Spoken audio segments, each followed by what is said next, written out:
Hello chaps, Paul Curran here. I hope you're well. A mixed bag this week. I'll begin with a poem of my own, which, if I'm frank, I'm unsure of. I'm not convinced of its success, but that is no reason for me not to read it to you. The reason I choose this sonnet is this week falls Friday the 13th. This is called Friday Highway.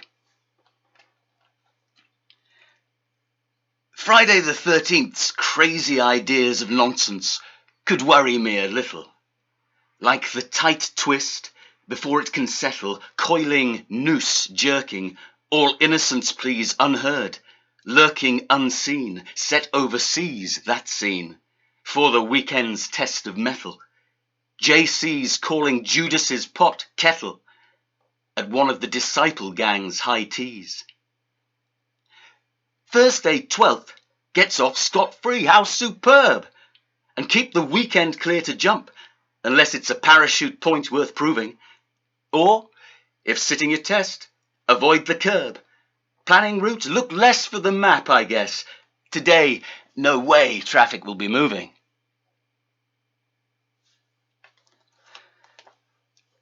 The second poem that I would like to read this week happens to be my father's favourite poem. I say favourite. My dad had many poems that he would enjoy listening to, enjoy reading, but this certainly was one which was a perennial, made a perennial appearance.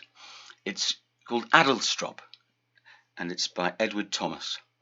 And Addlestrop is nothing more than a railway station in the English countryside in June. I believe, certainly this was the case 10 years ago, that the railway platform and the sign bearing the name Addlestrop and a bench remain. I know that 10 or a dozen years ago that was the case because there's a photograph of me sitting on the bench. But it's a nice tribute to this wonderful English poem. Addlestrop by Edward Thomas.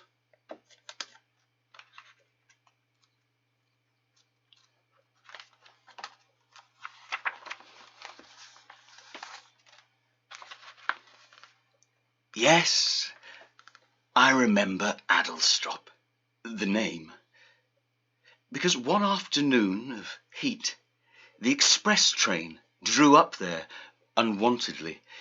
It was late June. The steam hissed. Someone cleared his throat. No one left, and no one came on the bare platform. What I saw was Addlestrop. Only the name, and willows, willow herb, and grass, and meadow sweet, and haycocks dry, no whit less still and lonely fair than the high cloudlets in the sky.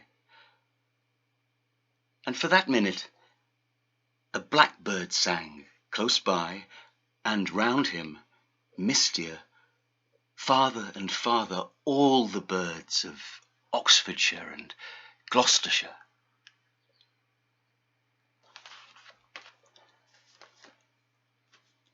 And the final piece of poetry for this week's Poetry Corner is quite wonderful. It's a piece of work by a friend of mine.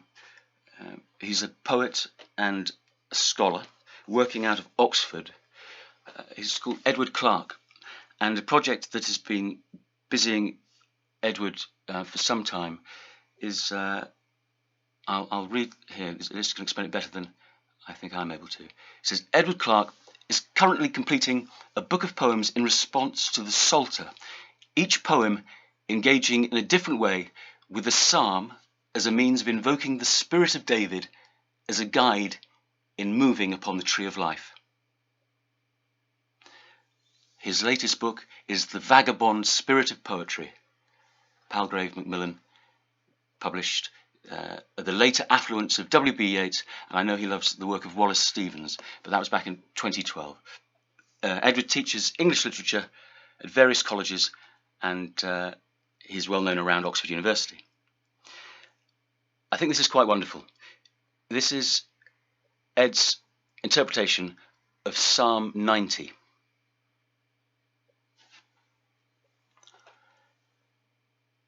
You caught my eye when you were just someone else's epigraph. I wanted you to be my own, to fall into my arms and laugh at little things I would observe or try. I copied you out, so in love was I.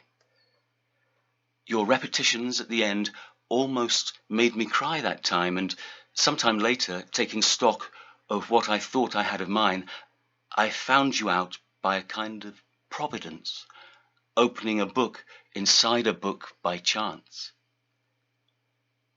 I loved your vulnerability, your ancientness, the kind of prayer you made, its delicate insistence that just might change the listening air.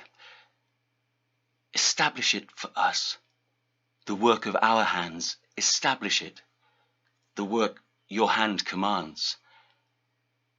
And let its beauty be upon us. Let your work be shown to children. Make us glad as many days and years affliction has bewildered, and satisfy us early with your song. Change your mind, loved one, return. How long?